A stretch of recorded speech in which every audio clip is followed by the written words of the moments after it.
Welcome to 77 TV. నేను మీ శ్రీనివాస్. ఈరోజు మనతో పాటు ఉన్నారు పశు వైద్య అధికారి డాక్టర్ నూకేష్తో ఈరోజు ముఖాముఖి కార్యక్రమం. సార్ నమస్తే సార్. నమస్కారం అండి. ఒక ఆవు గాని గేదె గాని పాలు పెంచడానికి లేదా ఆవుకి ఫ్యాట్ పెరగడానికి కానీ ఫ్యాట్ పెరగాలంటే దేని ద్వారా రైతు పెంచుకోవడానికి తీసుకోవాల్సిన జాగ్రత్తల గురించి చెప్పండి సార్. తప్పకుండా అండి. ఇప్పుడు పాడి రైతు ఎంత కష్టపడినా ఇన్ని ఆధునికమైనటువంటి సాంకేతికత ఉపయోగించుకొని మేలైన యాజమాన్య పద్ధతులు చేసినప్పటికీ సరైన కొనుగోలు రేటు లేనప్పుడు రైతు ఖచ్చితంగా బాధపడతారు. అది వాస్తవమే. ఆ కొనుగోలు రేట్ అనేది పూర్తిగా ఫ్యాట్ పైన ఆధారపడదు. అయితే ఈ ఫ్యాట్ పర్సంటేజ్ అనేది కొవ్వు శాతం, పాలలో కొవ్వు శాతం అనేది వాటికి పెట్టే మేత పైన, రెండు అక్కడ చుట్టూ ఉన్నటువంటి వాతావరణ పరిస్థితులు బట్టి మీరు గమనించి ఉంటారు. వేసవకాలంలో ఫ్యాట్, చలికాలంలో ఫ్యాట్ వేరువేరుగా ఉంటుంది. అలాగే మూడు ఆయా జాతులు బట్టి మనం నాటు ఆవులకి ఒకలా, అలాగే మనం సంకర జాతి ఆవులకి ఒకలా ఉంటుంది ఫ్యాట్. సో ఇటువంటి కారణాలన్నీ ఉన్నాయండి ఫ్యాట్ మారటానికి. ఇవి కాకుండా మనం మార్పు చేయగలిగేది రైతు చేతిలో ఉన్నది ఏదైనా ఉందంటే అది పోషణ, సరైన పోషణ. ఎప్పుడైతే ఫ్యాట్ పర్సెంటేజ్ మనకి బాగా పెరగాలి అంటే మనం ఇందాక మాట్లాడుకున్నటువంటి సమతుల ఆహారం అందించాలి. రెండు, మనకి ఇక్కడ అలవాట్లు లేనిది ఎక్కువ పప్పు జాతి ధాన్యపు జాతి, రెండు రకాల మనకి పశుగ్రాసాలు ఉంటాయి. మన ధాన్యపు జాతి వరకు సమర్థవంతంగా అందిస్తున్నారు రైతులు. ఈ పప్పు జాతి కూడా, అంటే మనం ఎలా అయితే అన్నంలో మనం పప్పు కానీ లేకపోతే నాన్ వెజిటేరియన్స్ అయితే చికెన్, మటన్ ఎలా అయితే ప్రోటీన్ సోర్స్, ఫ్యాట్ సోర్స్ కింద వాడుతున్నామో కూడా పప్పు జాతి పశుగ్రాసాలు అయినటువంటి పిల్లి పెసర, ల్యూసర్న్ ఇలాంటి కొన్నిటిని పెంపొందించి మనం రోజువారీ మనం వేసే పచ్చిగడ్డిలో కనీసం పావుంది 1/4 25% మనం వాడుకోగలిగితే, అవి అందించగలిగితే, ముఖ్యంగా పెసలు, బొబ్బర్లు, ఇవి లేత కాయలు తయారు చేసినప్పుడు వస్తే అది మొత్తం మనం పెట్టగలిగితే మన పాల దిగుబడి పెరుగుతుంది, అలాగే ఫ్యాట్ పర్సెంటేజ్ కూడా పెరుగుతుంది. ఇంకొంతమంది మన ఖర్చుకి వెనకాడిన వాళ్ళు ఎవరైనా ఉంటే బెల్లం కానీ, అలాగే ఆయుర్వేదిక్ ప్రొడక్ట్స్ ఉన్నాయి కొన్ని, అవి కానీ వాడినట్లయితే మనకు ఖచ్చితంగా ఫ్యాట్ పర్సెంటేజ్ పెరుగుతుంది. వీటన్నిటితో పాటు ఎటువంటి వ్యాధులు అలాగే వాటికి అనానుకూల పరిస్థితులు ఉండకుండా మనం చూసుకోవాలి.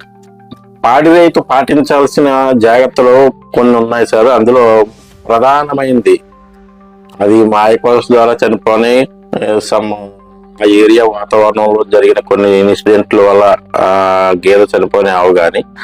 సో దానికి ఏంటంటే ముందుగా తెలియని రైతులు తెలుసుకోవాలంటే ఫస్ట్ మెయిన్ ఒక బండి కొన్నామంటే ఇన్సూరెన్స్ ఉంటుంది, ఒక సెల్ల కొన్నామంటే ఇన్సూరెన్స్ ఉంటుంది, ఒక మనిషికి ఇన్సూరెన్స్ ఆటోమేటిక్ గా చేస్తున్నారు.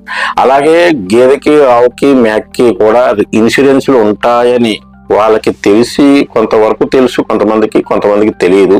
కానీ తెలిసిన వాళ్ళు ఏంటంటే అలాంటి సందర్భం రాదులే అని చిన్న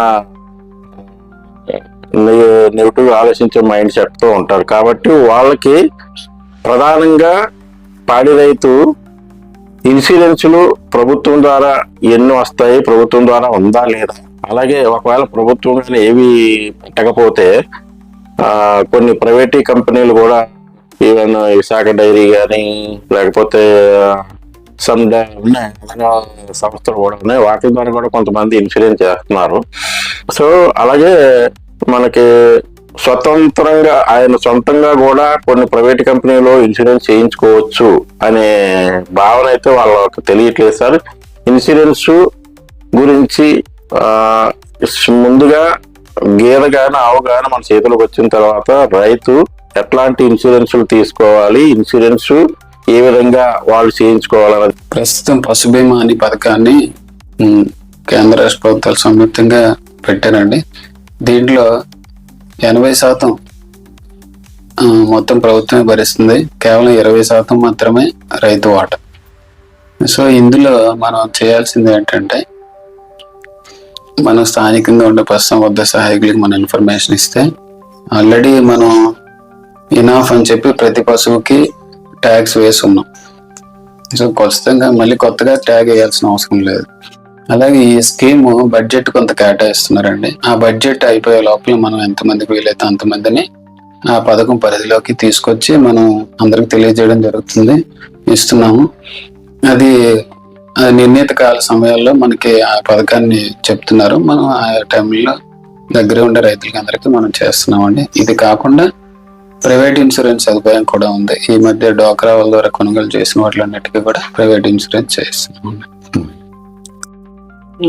దానికి ఎంత సార్? అంటే మినిమం ఇంతనే ఉంటుంది సెక్యూరిటీ అమౌంట్? అది ప్రీమియం మనం పే చేయాలండి. ఇందులో 80% ప్రీమియం ప్రభుత్వమే భరిస్తుంది. 20% మనం చేస్తే చాలు. సుమారు 300 రూపాయలు పడుతుంది. అయితే ఇందులో మనకి ఉండే అదనపు ప్రయోజనం ఏంటంటే సాధారణంగా ఎటువంటి కంపెనీ అయినా సంవత్సరం వరకు మాత్రమే భరోసా కల్పిస్తుంది, బీమా కల్పిస్తుంది. ఇప్పుడు ఈ స్కీమ్ ద్వారా అయితే 3 సంవత్సరాల వరకు కూడా పాడి పశువుకి సదుపాయం ఉందండి. పే చేస్తే 3 years వరకు చాలా మంచి అవకాశం ఉంది ఇది. ప్రతి పశువుకి మినిమం ఎంత సార్? ఇది 30,000 ఉంటే చేసుకోవచ్చండి. మనం ఎక్కువ వాల్యూ ఉంటే ఎక్కువ చేసుకోవచ్చు. 30,000 వరకు అంటే పేద రైతులకు కాబట్టి వాళ్ళకి సబ్సిడీ వర్తిస్తుందండి. మిగిలిన యానిమల్స్ కి కూడా 30,000 వరకు సబ్సిడీతో చేస్తారు. అటుపైన కంపెనీ ప్రీమియం ఎంత వేస్తారో అది మొత్తం కట్టాల్సి వస్తుంది. అది ఆవైన ఏదైనా ఒకటే ఇది ఉంటుంది, వాల్యూ బట్టి అండి, ఆ జాతి లక్షణాలు బట్టి, అది ఇచ్చే పాలు బట్టి మనం వాల్యుయేషన్ చేస్తాము. దానికి తగ్గట్టు మనం ప్రీమియం పర్సెంటేజ్ చేస్తాము. ఇది కాకుండా ప్రైవేట్ గా కూడా ఇన్సూరెన్స్ చేసుకోవచ్చు. సగటున 3.5 నుండి 4 వరకు 4% వరకు వాళ్ళు ప్రీమియం కట్టించాలి మన పశువు వాల్యూలో. ప్రైవేట్ సంస్థలు ఏ కంపెనీ ఉంది? ప్రైవేట్ న్యూ ఇండియా ఇన్సూరెన్స్ ఉందండి, యునైటెడ్ ఇండియా ఉంది, అలాగే అగ్రికల్చర్ ఇన్సూరెన్స్ కంపెనీ అని చెప్పి ప్రస్తుతం అటు ప్రభుత్వంతోనూ చేస్తున్నారు, వాళ్ళు ప్రైవేట్ గా కూడా చేస్తున్నారు. అలాగే ఇఫ్కో, టోక్యా, రకరకాలైనటువంటి ఇన్సూరెన్స్ కంపెనీలు ఉన్నాయండి. మనకి అందరూ అందుబాటులో ఉన్నారు. రైతులు కూడా చేయించుకున్నారు.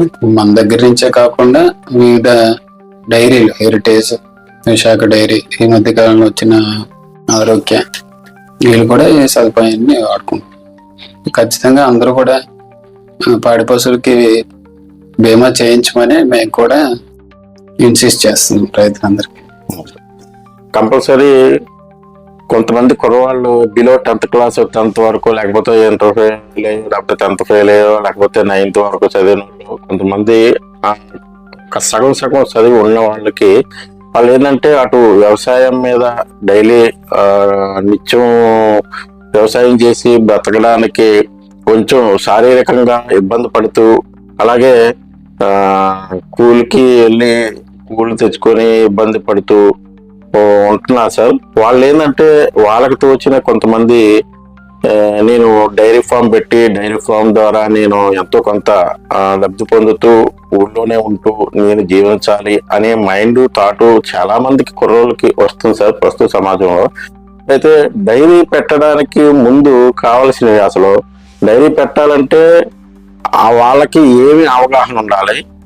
యూత్ కుర్రోళ్ళు కంపల్సరీ డైరీ పెట్టాలంటే ముందు వాళ్ళు తెలుసుకోవాల్సిన విషయాలు ఏమిటి? డైరీ ఫామ్ ఆవులైతే బెటరా, గేదెలైతే బెటరా? డైరీ ఫామ్ పెట్టాలంటే మినిమం ఎన్ని ఉండాలి? వాటిని ఎలా మేపాలి? ఈ అంశం ఏదైతే ఉందో అది ఈ మధ్య కాలంలో గత 2 సంవత్సరాల కాలంలో ఒకవైపు సెంట్రల్ గవర్నమెంట్, ఒకవైపు స్టేట్ గవర్నమెంట్ రెండు కూడా NLM అని, నేషనల్ లైవ్ స్టాక్ మిషన్ అని, అలాగే ప్రధానమంత్రి ఎంప్లాయ్మెంట్ గ్యారంటీ ప్రోగ్రామ్, ఇలా వివిధ పేర్లతో కొన్ని రకాలైనటువంటి పరిశ్రమలకు రుణ సదుపాయం అందజేస్తున్నారు. అందులో భాగంగానే పాడి పరిశ్రమ కానీ, పందుల పరిశ్రమ కానీ, గొర్రెలు మేకలు పెట్టుకోవడానికి కూడా వాళ్ళు రుణ సదుపాయం అందజేస్తున్నారు. ఇదంతా పూర్తిగా ఆన్లైన్ పద్ధతి, ప్రాసెస్ అండి. అలా అప్లై చేయడం కానీ, అవి పరిశీలించడం కానీ, తదుపరి వాళ్ళకి శాంక్షన్ కానీ అన్నీ జరుగుతాయి. అయితే ఇందులో ముందుగా మన దగ్గర ఉన్నటువంటి వివిధ అర్హతలు ఏదైతే ఉన్నాయో, సిబిల్ స్కోర్ కానీ, క్రెడిట్ స్కోర్ కానీ, లేకపోతే పాతవి ఏమైనా అప్పులు ఉన్నాయి, ఇవన్నీ ఒకసారి వెళ్ళి మనం ఏ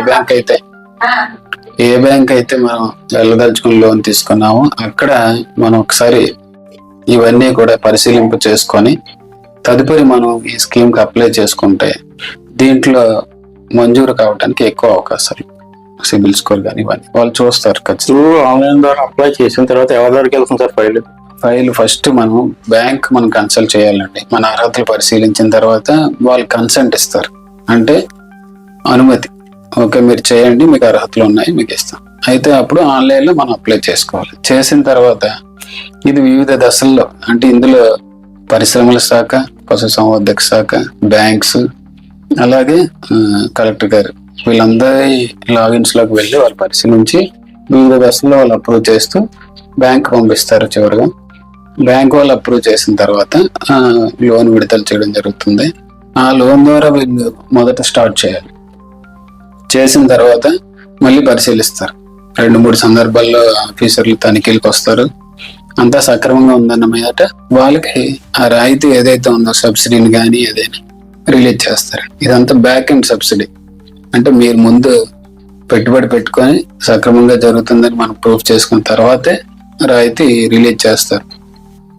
ఎందుకంటే ఇందులో వృధా తగ్గించడానికి. అయితే చాలా మంది ఈ పథకాలు చూసిన తర్వాత ఆసక్తి కలగటం మేము గమనించాము. మా దగ్గర కూడా చాలా మంది కలిశారు.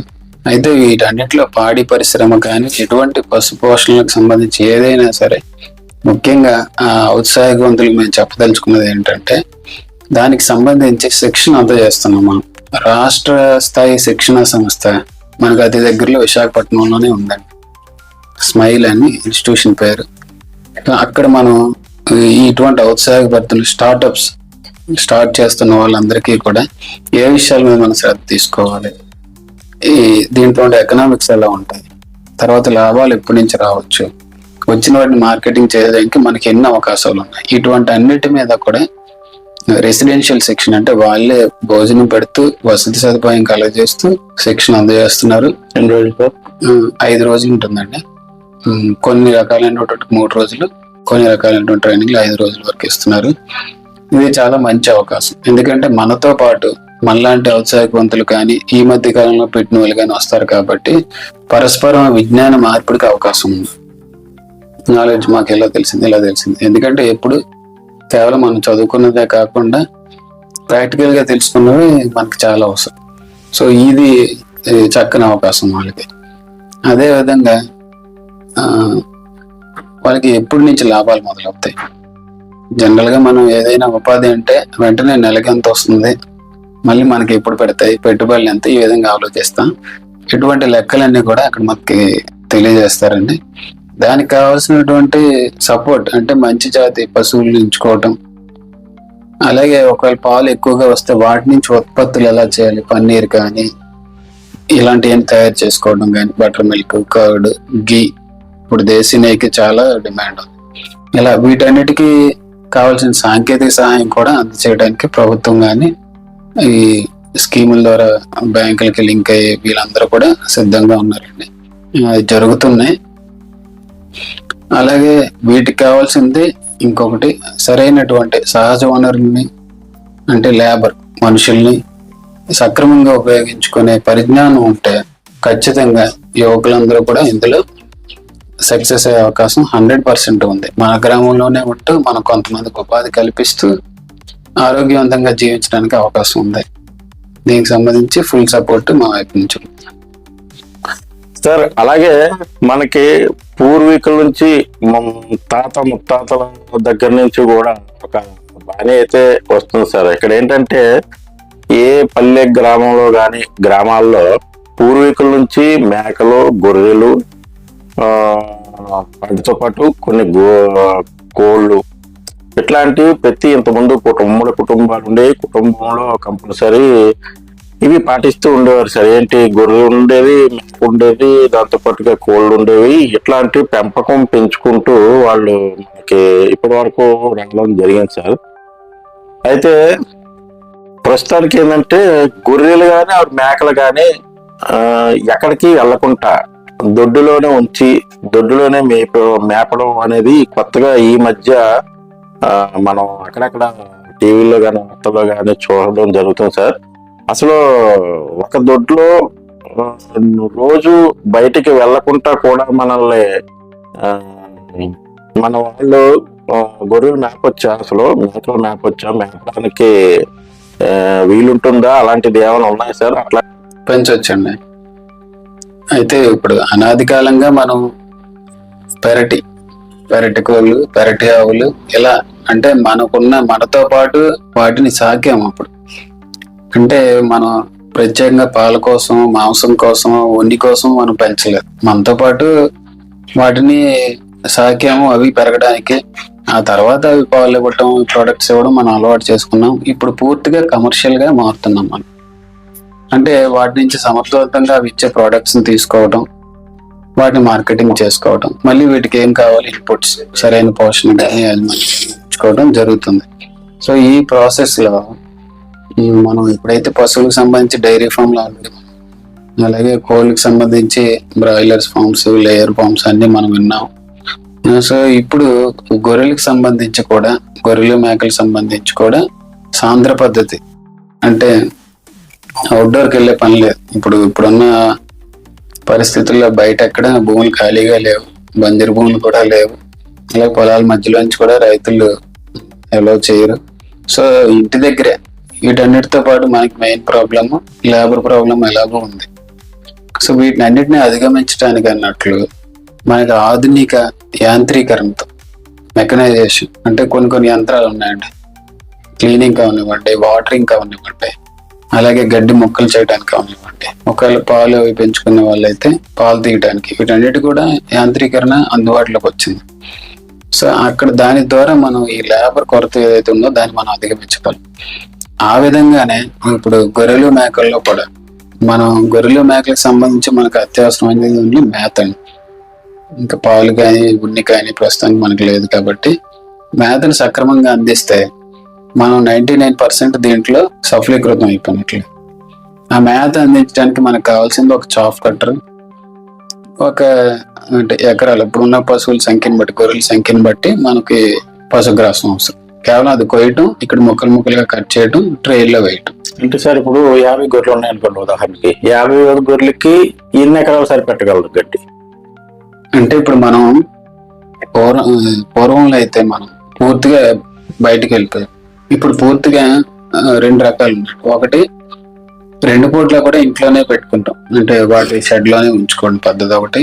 ఇంకొకటి పాక్షిక సాంద్ర పద్ధతి, అంటే ఒక పూట మనం ఉంచి ఒక పూట బయటికి తీసుకెళ్ళి మళ్ళీ సాయంత్రం వచ్చాక నైట్ మనం చేసే అవకాశం ఉంది. అలాగే మనకి 50 పశువులకు 1 ఎకరం సరిపోతాయండి. 50 సన్నజీవాలకి 1 ఎకరా సరిపోతుంది.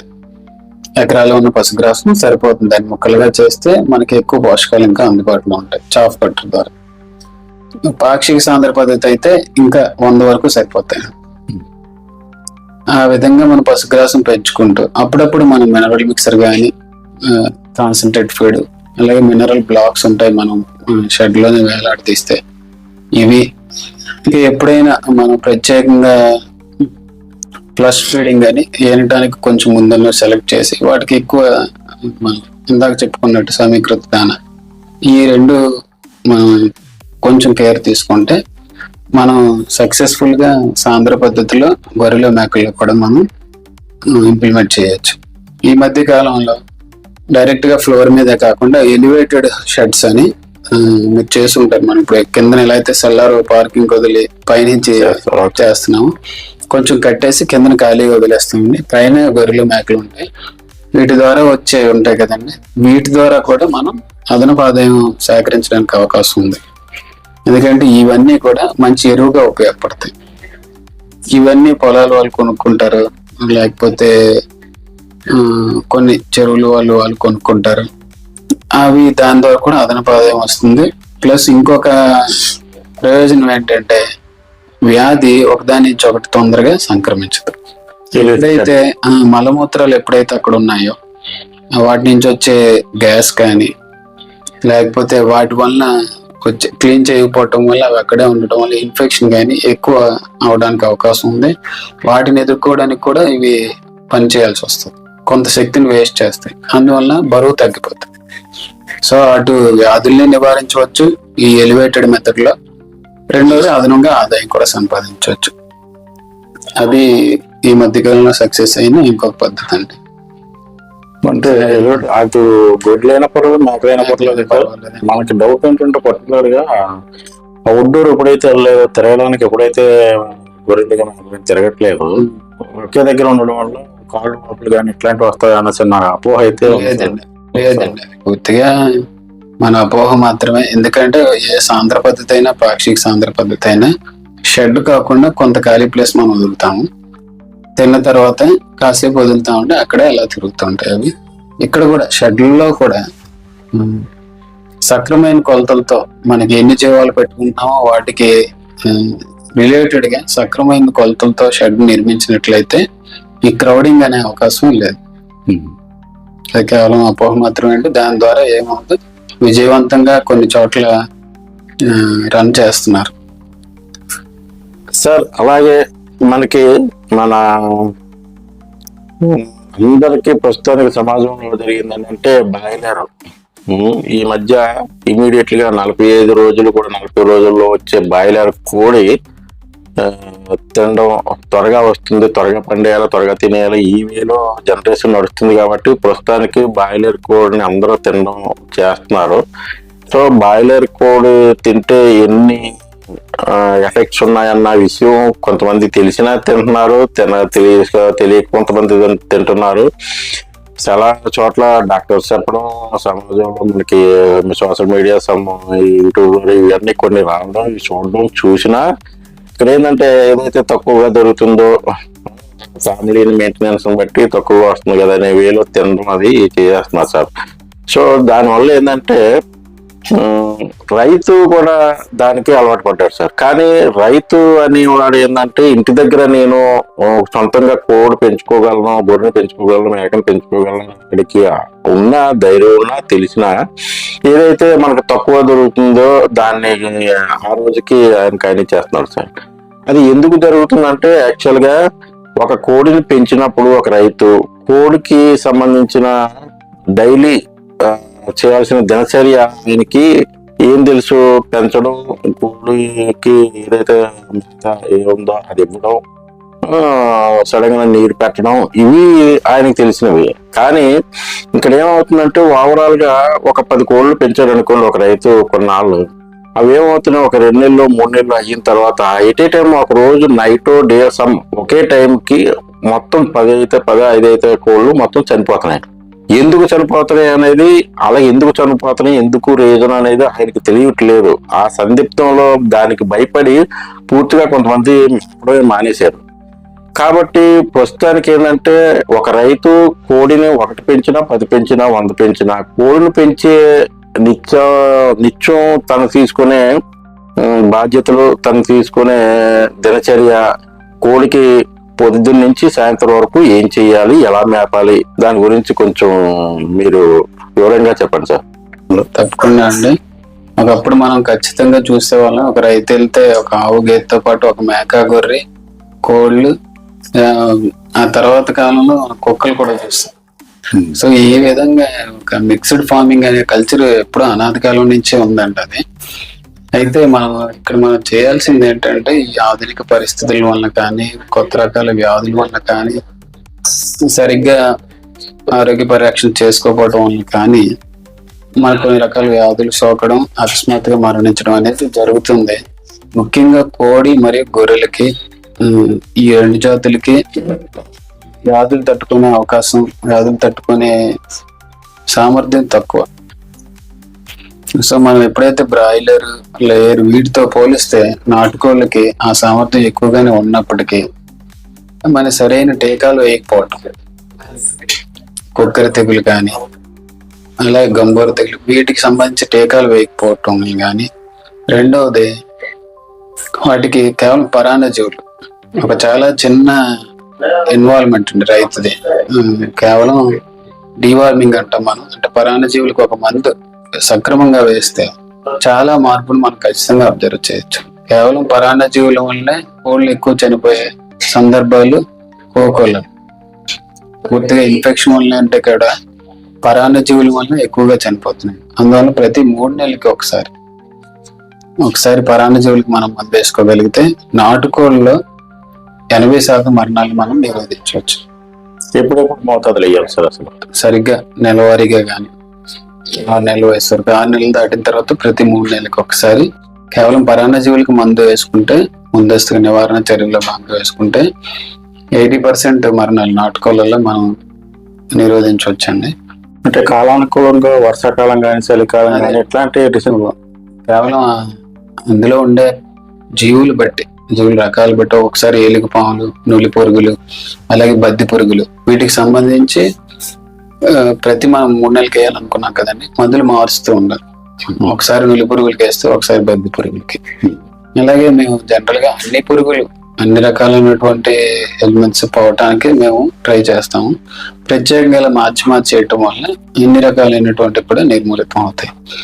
ఇవి కాకుండా ఒక 2-3 రకాల వ్యాక్సినేషన్లు, పాక్స్ వైరస్ కి, పాక్స్ జబ్బుకి కానీ, 2 కుక్కర్ తెగులకు కానీ, అలాగే బాతులకు కూడా టీకాలు వేస్తారండి.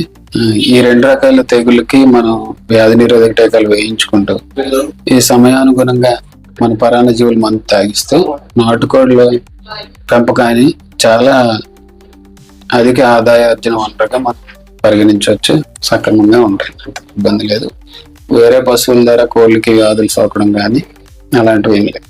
అలాగే సార్ మనకి నాటుకోడి పెంపకంలో కొన్ని వివిధ దశలుగా కొన్ని రకాల డిఫరెంట్ వేలో కూడా నాటుకోడి పెంచి దాని ద్వారా కొంచెం వ్యాపార రీతిలో ఆలోచించి వ్యాపారం చేసే విధంగా ఉండడానికి మనకి కొన్ని ఏంటంటే కొన్ని కోళ్ళు ఓన్లీ మేపి వాటి ద్వారా వాటిని అమ్ముకొని దాని ద్వారా లబ్ధి పొందడం అనేది ఒక ఎత్తు అయితే, రెండవది ఒక కోడిని కొన్న తర్వాత ఒక 10-20 కాకుండా ఓవరాల్ గా ఒక డైరీలా పెట్టుకొని, కోళ్ళ ఫారంలా పెట్టుకొని దాంతో కోళ్ళు గుడ్లు పెట్టే కోళ్ళు కూడా ఉన్నాయి. గుడ్లు ద్వారా కూడా మనం వ్యాపారం చేయొచ్చు.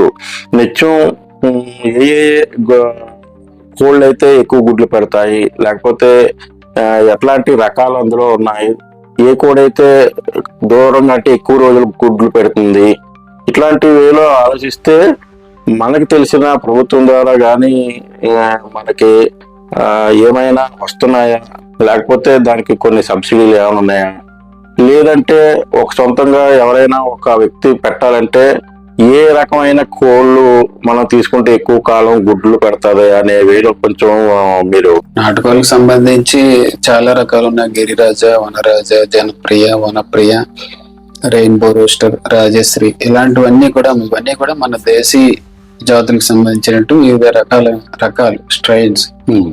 సో వీటన్నిటిలో కూడా గతంలో మనం రెయిన్బో రోస్టర్ పరిశీలించాం. ఇక్కడ అవి ఒకవైపు గుడ్లు పెడతాయి, కొంత అయిన తర్వాత వాటి మాంసానికి కూడా డిమాండ్ ఉంది. అలాగే ఈ మధ్య కాలంలో మీరు వినే ఉంటారు కడక్నాథ్ అని, అది ఆరోగ్యపరంగా కూడా దానికి ప్రాముఖ్యత ఉంది. అలాగే గిరిరాజా కానీ ఇవన్నీ కూడా మనకి ఎప్పటి నుంచో మనతో పాటు అనాదిగా అవి మనతో పాటు పెరుగుతున్నాయి. ఇవన్నీ కూడా సక్రమంగా ఇక్కడ పెంచుకోవడానికి అవకాశం ఉన్న జాతులు. వాతావరణం ఖచ్చితంగా అనుకూలిస్తుంది. కోళ్ళకి సంబంధించి అనానుకూల వాతావరణం అంటే ఎప్పుడైనా చలికాలం, అలాగే జబ్బులు వచ్చే వర్షాకాలం స్టార్టింగ్, ఈ 2 సమయాల్లో కొంచెం మనం జాగ్రత్తగా ఉండాలి. నాటుకోళ్ళకి సంబంధించి ఎండాకాలం అంత సమస్య కాదు, బ్రాయిలర్లకు ఉన్నంత సమస్య నాటుకోళ్ళకి ఉండదు. సో మనం గడ్డాన్ని అయిపోవచ్చు. 2 జాగ్రత్తలు, టీకాలు వేయించడం, పరాన్నజీవులకు మందు వేయించడం, ఇవి మాత్రం సక్రమం. అలాగే కోడి త్వరగా పెరగాలి, నాటుకోడి త్వరగా, ఇప్పుడు బాయిలర్ ఎలాగైతే త్వరగా 45 రోజులకి బాయిలర్ ఎలాగా అందుబాటులోకి వస్తుందో, అలాగే నాటుకోడి కూడా అంటే రైతు త్వరగా ఇప్పుడున్న కాలంలో ప్రతిదీ కూడా మనకి త్వరగా అందుబాటులో రావడానికి హైబ్రిడ్ లేకపోతే కొన్ని త్వరగా వచ్చే వివిధ రకాలైన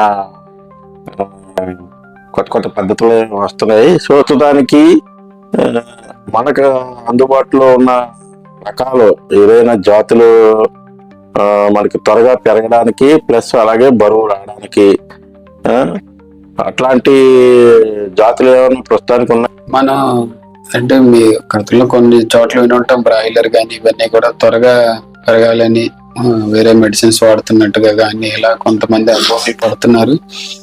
సో అవన్నీ కూడా అంత లాభదాయకం కాదండి. అవి వాడినప్పటికీ వాళ్ళ ఖర్చు ఎక్కువ అవుతుంది అమ్మేదానికంటే కూడా.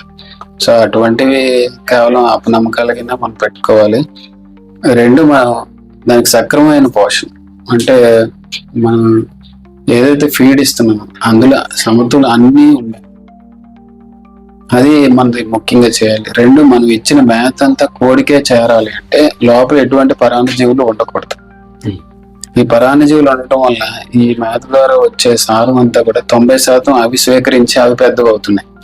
మీరు ఒక్కొక్కసారి ఒక కోడిని కానీ మనం కట్ చేసి కానీ తీస్తే అందులో ఉండే నులి పురుగులు అలా పేర్చుకుంటూ పోతే ఒక ఊరు దాటి వెళ్ళిపోవచ్చు ఒక చిన్న కోడిలో కూడా. సో అటువంటి ఈ మొత్తం ఆహారాన్ని అంతా తీసుకున్నాం. అందుకని పరాన్న జీవుల నిర్మూలనకి అత్యధిక ప్రాముఖ్యత ఉంది నాటుకోళ్ళ విషయంలో. మన ఏరియాకి సంబంధించి రెయిన్బో రోస్టర్ బాగుంటుందండి. అలాగే ఇప్పుడు కడక్నాథ్ కూడా పెంచుతున్నారు. ఎప్పటికీ మన గిరిరాజ వనరాజ ఎప్పటికీ కూడా మనకి అప్పటి నుంచి కూడా మనకి లాభదాయకంగా ఇప్పుడు కూడా చేయవచ్చు. సార్ నమస్తే సార్. ఇది ఈ రోజు మన కార్యక్రమం. ఇందులో మనకి పశు వైద్య అధికారి డాక్టర్ లోకేష్ గారు ఈ రోజు మనతో ఆయన తెలిసిన విషయాలు మనతో షేర్ చేసుకున్నారు. దీని ద్వారా రైతులు ఎక్కువ లబ్ధి పొందాలని, ఎక్కువ అవగాహన పెరిగితే రైతు బాగుపడాలనే ఉద్దేశంతో ఈ కార్యక్రమం పెట్టడం జరిగింది. దీని ద్వారా ప్రతి ఒక్క రైతు కూడా ఇవి చూస్తూ దీన్ని పాటిస్తూ ఇది విని తెలుసుకొని దాన్ని ఆచరణలో చేయడానికి ప్రయత్నిస్తారని ఆశిస్తూ, సార్ ఈ రోజు మాతో పాటు ఈ విషయాలను షేర్ చేసుకున్నందుకు ఇదిగా మీకు మా ఛానల్ తరపు నుంచి శుభ అభివందనాలు సార్. ధన్యవాదాలండి. మేము చెప్పాలనుకున్న చాలా విషయాలు మీ ద్వారా కూడా రైతులకి అందుతాయని ఆశపడుతున్నాము. Thank you very much. Okay.